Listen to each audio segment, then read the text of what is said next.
Sepekan pasca PDIP mengumumkan pemecatan 3 anggota keluarga Joko Widodo dari kader PDIP. Kini Komisi Pemberantasan Korupsi atau KPK resmi menetapkan Sekjen PDIP Hasto Kristianto sebagai tersangka terkait kasus suap pergantian antara waktu Harun Masiku. Hasto bahkan disebut sebagai otak di balik buronnya Harun Masiku.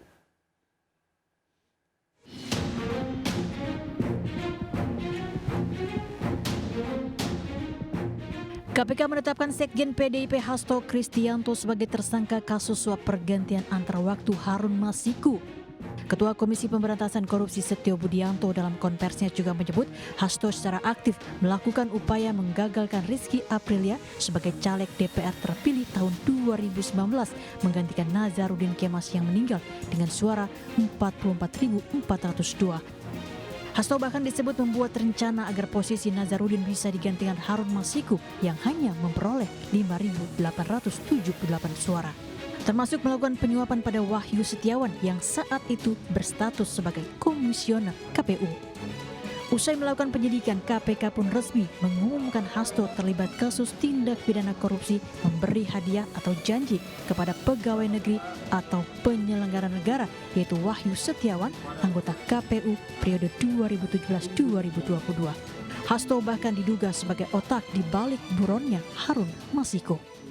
Saat proses penyidikan terhadap perkara HM dan upaya pencarian DPO HM ini dilakukan secara sangat serius, juga dilakukan tidak mengenal waktu, bahkan banyak melakukan koordinasi dengan berbagai pihak.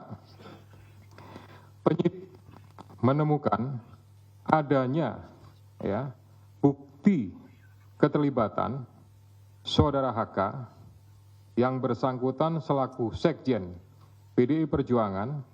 Sementara menanggapi hal tersebut, kubu PDIP meminta seluruh kader agar tak gentar usai penetapan Hasto sebagai tersangka oleh KPK, terlebih jelang Kongres PDIP. Sebelumnya Hasto juga pernah diperiksa KPK pada 10 Juni 2024 sebagai saksi dugaan suap ex-kader PDIP Harun Masiku yang masih buron. Dalam pemeriksaan ini, Hasto tak terima Kusnadi staf yang menemaninya turut digeledah penyidik KPK, termasuk menyita 3 buah HP, kartu ATM, dan buku catatan miliknya.